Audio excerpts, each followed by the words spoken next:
Gateway of India. Happiness is found when you stop comparing yourself to other people.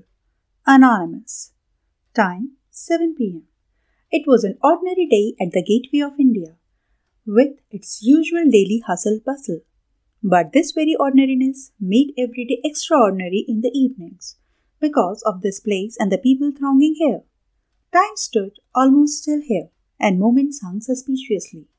The sound of sea waves crashing against the rocks at the waterfront, overlooking the Arabian Sea, drowned the commotion. The girls brought their high notes to join the muffled sound of the surf at rocks. These looked for their good times on the far side of this iconic structure, and so did the Mumbaikars. Gateway of India, the heartthrob of Mumbai, was erected to commemorate the landing of King Emperor George V and Queen Empress Mary in December 1911 at Apollo Bandar, Mumbai, then Bombay. They were the first British monarch to visit India. At that time, this triumphal arch was made of cardboard, and later a basalt structure was completed in 1924. It was called a symbol of conquest and colonization, commemorating the British colonial legacy. In its etymological irony, the colonization was due until post-independence, when the city rose in standing in the newly formed sovereign of India and became the economic and cultural hub. Incidentally, it was also the monument from where the last British troops left India in 1948 after the independence. The monument was the soul of Mumbai, bringing cool Arabian Sea wind from underneath the arc to pervade over the city. The arena reflected the lives of the people of Mumbai, cutting across the social class, creed, or color. It surely was a place for people to prowl from all spheres, walks of life to unwind, especially in the evenings. People flowed like a river, never stopping for obstacles, but swirling around them. At this place, one could be anyone, or perhaps no one at all. The hawkers were shouting on top of their voices to catch hold of anyone's attention who was taking his wallet out. Children tugged their mothers' hands for balloons. Jewelers were queuing up at Golgappa stall, and photographers and pedicurists were soliciting services. Young couple were necking each other at a lonely corner bench. An elderly couple was sharing the last few years of their life and bailed from one plate. All this and many more myriad manifestations of life were being staged daily. Only the characters on the stage kept on changing. Yet, for a keen observer, extraordinary could come out of this routine. Every passerby was a person with unique human traits, with a life full of laughter, tragedy, envy, or pride. Yet somehow everyone was distracted, hurrying, and their eyes casted down. The crowd had a life of its own. The vibrant clothes shone in the evening light, and the people moved like enchanting shoals of fish. There was chatter between sellers and buyers, old friends catching up and new friendships growing. It was busy for sure, but the hustle-bustle brought life to the city that was an integral part of its existence in Mumbai. Malkhan was there in the queue, restive for the pani puri. It was after a long time that he could afford to bring his family here. The last time was after his marriage, when he tried to impress his wife Daya. She hailed from a rural background and was a simpleton. Yet she was intelligent enough not to coax or compel him to buy her worldly possessions, in spite of her moments of temptations. They knew his financial restraint. Yet she never let it show on her face, even if it was there in her heart. Their son Ravi was also with them, holding her hand firmly. When the swell of the crowd moved, they had to also, and if their feet failed to keep up, they risked being trampled. This was a big place and too many people were around. The child feared he might get lost and pulled himself closer to her. At the same time, Daya felt Ravi might be lured towards a hawker and held his hand in a tight grip. The child was eyeing for balloons. She looked at her husband, and he nodded approvingly. They bought him one balloon, not the largest one, but most colorful one. It was the prettiest balloon Ravi had ever seen in his life. He became so rhapsodic that he extricated his hands from her mother's clutch and dashed away to the stairs to give his balloon a free space. She had always persuaded her husband only to spend on the bare necessities. Though he was generally a tightwad, today he was in a mood to set aside his frugality for a while. A promotion at the office was a reason for his new and sudden found improvidence. His life had been an epitome of sufferings and miseries, as his parents died in his childhood, with no close relatives around. He was raised in an orphanage. Malkhan's heart still bore the scars of his early life. Perhaps there are those lucky ones who could go about their lives not trammeled by such burdens. But for a man like him, his fate was to face the world as an orphan, chasing through long years, the shadows of vanished parents. There was nothing more important for him than watching his family live a comfortable life, the best he could manage. He considered himself lucky to have come a long way into happiness from that hill. Now he had a family, a job, and above all, a roof over his head to call upon his own, albeit a small one. His fortune wheels started turning rapidly after his marriage, and he always considered his marriage to Daya a propitious affair. He wished he could buy them all the happiness, whatever his little money could buy. If only he could have all the money in the world, and he would spend all on his family. He knew the ache of poverty and that of being an orphan. Coming out here at this place was a welcome change from drab and coldness of his quarter. Nevertheless, he felt money today, wanting to splurge. He pulled his wife toward the hawker. Ravi was playing on the stairs nearby. He was too happy and ebullient.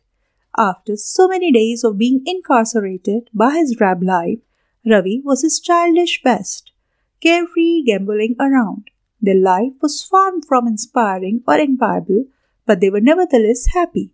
At least it was secure and comfortable. Ruminating on this, Malkhan glanced lovingly at his son. He prayed, God, make him rich someday, rich enough not to have such yearning with which he spent his days and slept his dreams. In the arc of the glance, he saw a couple sitting across the forecourt. They seemed around his age. He saw their kid, around 6 or 7, jumping in their lap. Brooding thus, he gazed a little longer at this particular couple. Despite not wanting to look like prying, he kept on scrutinizing their family. The man was wearing a silk kurta and his wife was dressed in faded jeans with a sequined top. Together they looked svelte and blazed, happiness personified, to Malkhan. His heart longed and picked. He wished if he could belong to this class of people, educated and well-to-do. His recent born feeling of affluence faded abruptly into oblivion in their comparison.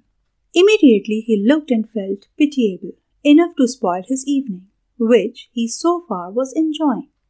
Nilesh, the man with silk kurta, was editor-in-chief for a weekly magazine, and his wife Tanya an interior designer. Their son Mehul came 10 years after their marriage.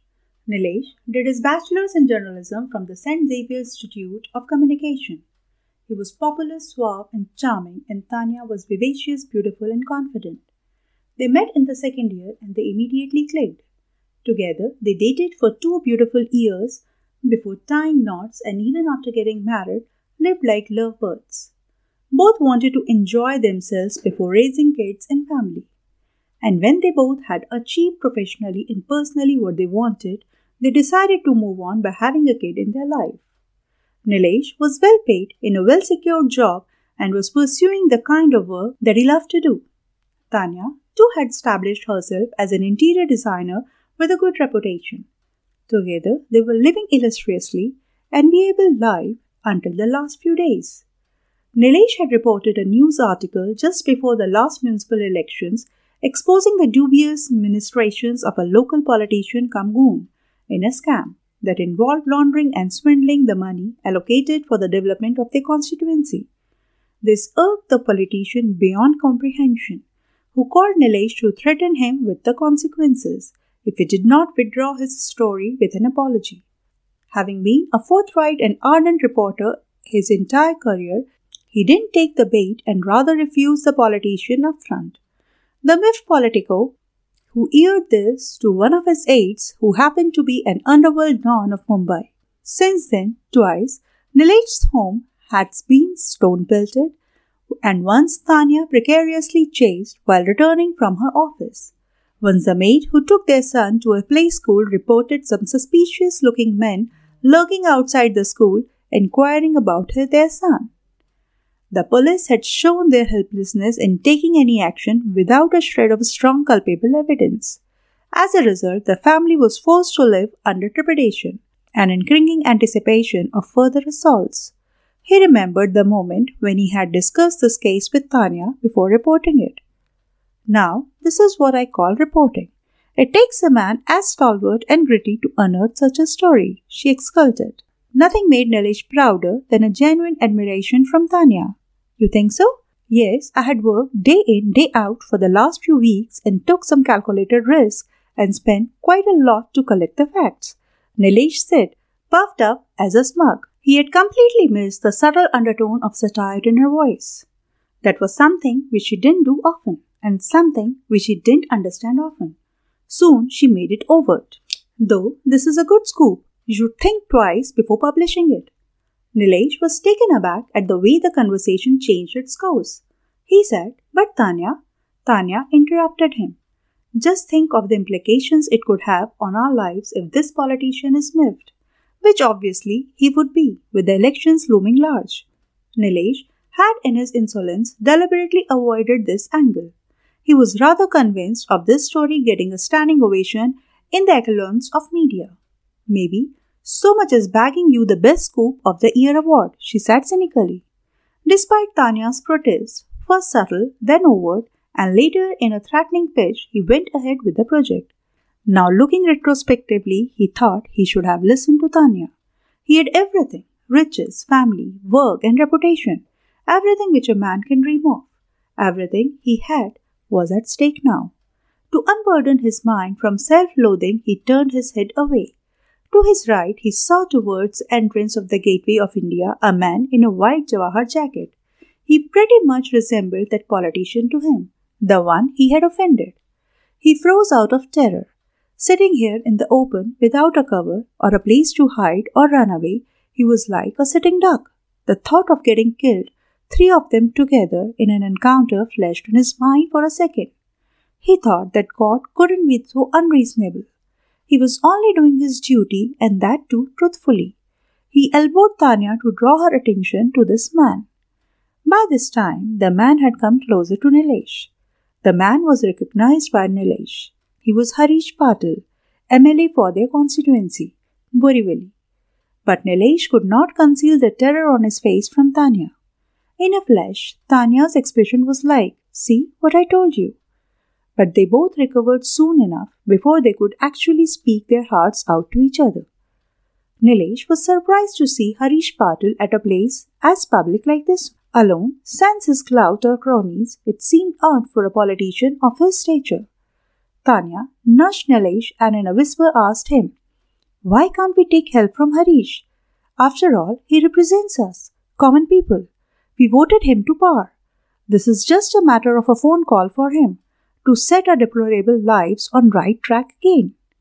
Nilesh had once ignored Tanya's advice and faced the consequence, so now he took her seriously. Harish walked past him, perched on the long stairs. Place or time did not seem conducive to Nilesh for discussing personal problems with him, and so he decided to meet him the next day in his office. Perhaps he would help him out of this pitiable abyss. With all the power and prominence, Harish's stature loomed too large over him, and he appeared too timid pitted against Harish. Nilesh once again glanced where Harish had gone, but he could only see his head from where he was sitting, low on the stairs. Harish could have declared his coming here and got this arena cleared in a matter of 5 minutes, such was his power. But today he was engulfed with his nonplus. He felt extremely powerless. He found some place on stairs on one side and sat there in the reflection, head hanging low. Harish Patil had been a star politician for his party from the day he joined NCP, National Congress Party. He had an excellent academic career in political science. He belonged to a different new breed of young politicians, a rare blend of education and integrity, rhetorical and committed. Moreover, as an icing on the cake, he was a good orator and could draw good crowds during his genuine voiced speeches at varsity elections. a 6 feet 3 inches, hard chisel, and charmingly rugged looks. To top it, he soon rose the echelons of his party. His oratorship and true-heartedness turned him an unprecedented success at university elections. Twice, he was elected as Mumbai University Students' Union President. After college, he was summoned by the ruling Congress party and given a ticket from Borivali. He did not disappoint the top brass of his party and won the seat with a huge margin. On the personal front, he got married to Narendra. Soon after, he was inducted in Congress. They had been married for 10 years now. Despite their frantic efforts, they were still a distraught, childless couple. And with all odds and logic against them, they still hoped. Beneath the apparently rugged looks and physique lay a tender-hearted man who yearned to become a father. All the medical consultations and visits to infertility clinics couldn't yield Nayantara a pregnancy. The more they tried, more desperate they became. For some staunch personal reason, Nayantara, from a traditional Orthodox Hindu Brahmin family, didn't want surrogacy. Consequently, of late, Harish started having phases of despair, and his interest and focus on party work gradually diminished. He felt too helpless, powerless in himself, and started coming to this place for solace in solitude, to feel the murmur of life, to drown himself in it, even if for a while, to bring ease to his perpetually burdened mind. He wouldn't trade this anonymity for anything. He looked around. So many children were flittering around their parents, rollicking, making noises gaily. It was hard to wait for something he knew might never happen. It was even harder to give up as they knew it's everything they wanted. He fantasized about all the toys which were not yet bought and all the clothes he would buy for his baby. Only if he could have one. His fate contemptuously laughing at him in a country where babies were spewed left and right, he was denied vehemently. His roving eyes settled on a couple walking a pram towards him, and the setting sun shining on them turned them a brilliant orange. He had never been claustrophobic before, but in that almighty swell of humanity, he felt the panic rise in his chest. The couple, coming towards him, was carrying a pram larger than regular, specially designed for 2 kids. He felt envious for their boastful flamboyance, proudly hoisting their twins. He felt an urge to stand and rush towards them and hold their babies, but rather controlled his emotional tumult and dropped his head in despair as a couple walked past him, brushing and bruising his heart. Bhaskar and Kritika walked past Patil with their newborn twins. Bhaskar was speaking to his wife in a seemingly somber tone. "It is quite good to be in the fresh air after so many days. What do you say?" "Yes, it is. It was quite suffocating in the hospital," Kritika said delightfully. "You had been very brave to undergo all this with forbearance. Hats off for your grit, your honor." He bowed jestingly, looking in her eyes. "I could not have sailed through this without you by my side," she answered in a trademark bashful, reticent manner. "And I got my courage looking at you. Couldn't have asked for a better husband. Yes, it has been a hell of a time for both of us. I still don't know whether I'll be able to cope with 2 babies together. I had seen my sister raise her twins. She went half crazy by the time her babies had their first birthday. I'm really freaking out. You are one hell of a stubborn woman. You will do it with ease, I'm sure. It is your faith in me, having spent a full month in neonatal ICU, nursing these teeny-weeny babies, demanding feeding 24/7, has cracked and broke me up a little. I think we should hire full-time domestic help." "Yes, we must and we would, though I have no doubts regarding your caliber, but help at hand would be great for you. The fact remains that raising 2 kids together is more than twice the work. When are you joining our office?" "Friday. That would be the day after tomorrow." "I wish I could extend my leaves, but then we might require leaves later on, so I just don't want to exhaust them right now." "Yes, you are right. We might be needing more than the stipulated annual leaves, and as such, money would definitely come handy for these kids," she said, looking longingly at them. Her eyes quivered and voice trembled. but she turned her eyes away from him in the nick of the time and saved herself the embarrassment of being quandary. She had already exhausted her quota of tears and was saving them for a later time when she would be needing them most. She could not appear to be weak, for herself as well as for Bhaskar. It took just a few seconds to compose herself. She was quite used to recovering quickly by now. Do you think we should buy medical insurance? Yes, we can, but it's not going to help much. We can claim only after a locking period of 2 years, and we don't know if we can wait that long. And then, these people have a lot of fine print when people turn to them for claims. Besides, we aren't sure if we have that much time with us. We would still be there after 2 years. It won't be the end of time. We can use it later on as well. Do not be so pessimistic, honey. He just looked at her admiringly. She was really the right balance of being gallant and tender. She was the epitome of strength for him. He smiled mirthlessly and looked away from her face. On the nearby parapet, he saw a boy jumping and waving to his mother, with a red balloon in one of his hands. His mother glanced lovingly at him and opened her mouth wide for a big golgappa. His heart winced. He recalled the moment when his doctor entered their room to tell them about their kids, before being discharged, and he felt utterly despaired. It was a brief, just one-line report saying for both the twins it read, phenylketonuria, PKU, positive. He wished he could change one word in his life, one word in that fateful one moment which spelled doom for him and his wife. He wished one thing to be negative among so many positives in his life.